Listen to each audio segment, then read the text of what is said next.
Friends, I am Âşık Veysel. My real name is Veysel Şatıroğlu. I was born in Sivas in 1894. My mother is Gülizar Hanım. My father is Ahmet Bey. I spent my childhood in the green countryside with my beloved lambs. I grew up as a happy child in a loving family.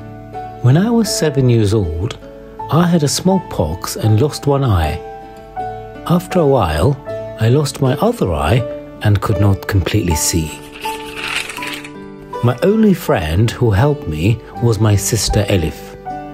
She would take me by the hand and take me out, tour, and tell me about the realms I could not see. I loved walking around step by step and touching the water by the streams with my feet. Even though we spent time together all day, I was still looking for something else that I could love to take care of. My father, who realized this surge, gave me a bağlama to keep me busy. First, I tried to play bağlama by myself. Since I focused on hearing rather than seeing, the sounds were very interesting to me. I was trying very hard to make the sounds harmonize with each other and to play more beautiful things. My father saw my effort and how good it was for me. I took my first bağlama lessons from Çamşıhlı Ali and Molla Hussein, who were with his close friends. I devoted myself to learning. I was singing and playing the türkü I learned. My childhood was very difficult. I couldn't run and play with my friends. I was sitting under a tree, making friends with bağlama in my hand. I was playing a lot and improving myself by singing different folk songs. The more I worked on it, the better I learned and enjoyed it as much as I could. Many folk poets used to come and go to our village. We used to play and sing the folk songs of instrumental poets such as Karacaoğlan, Emrah, Âşık Sıtkı, and Âşık Veli with them. This is how we kept our culture and values alive. I met Ahmet Kutsi Tecer, who works as a literature teacher in Sivas. In 1931, with the invitations of Tecer, I took part in the Sivas Âşık Festival, which was held for the first time at the village institute.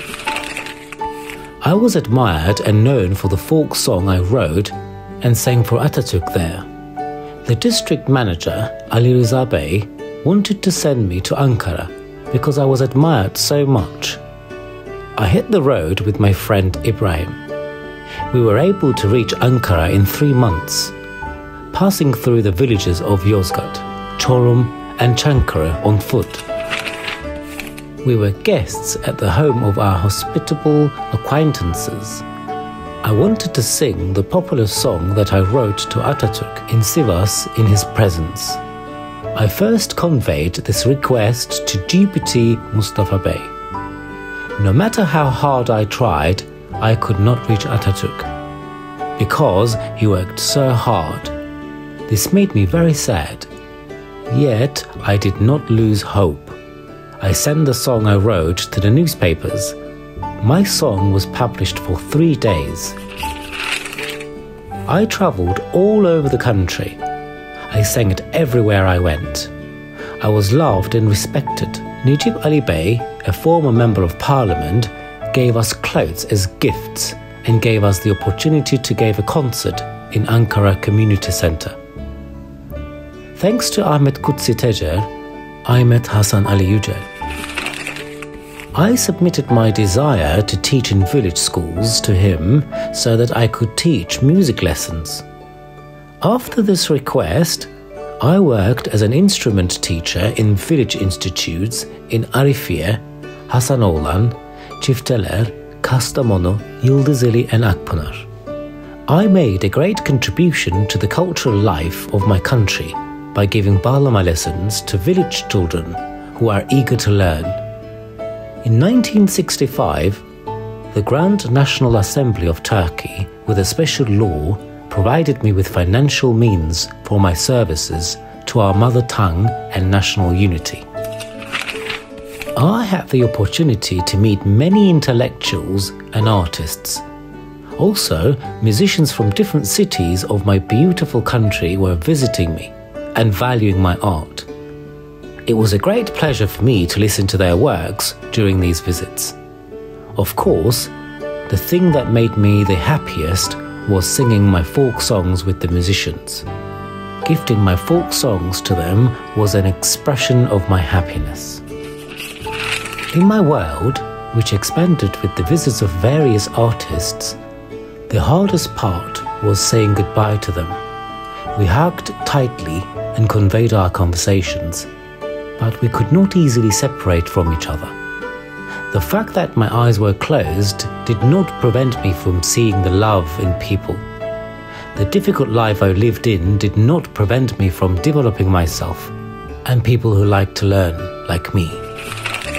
My most popular folk songs are Alagözlü Benli Dilber, Uzun ince bir yoldayım, Dostlar beni hatırlasın, and Kara Toprak. The value I give to my country was expressed with my works titled We Are All Songs of the Homeland, and I became epic for the country. I taught the importance and the beauty of love with my songs. Aşkın beni elden ele gezdirdi. Sen bir ceylan olsan, ben de bir avcı.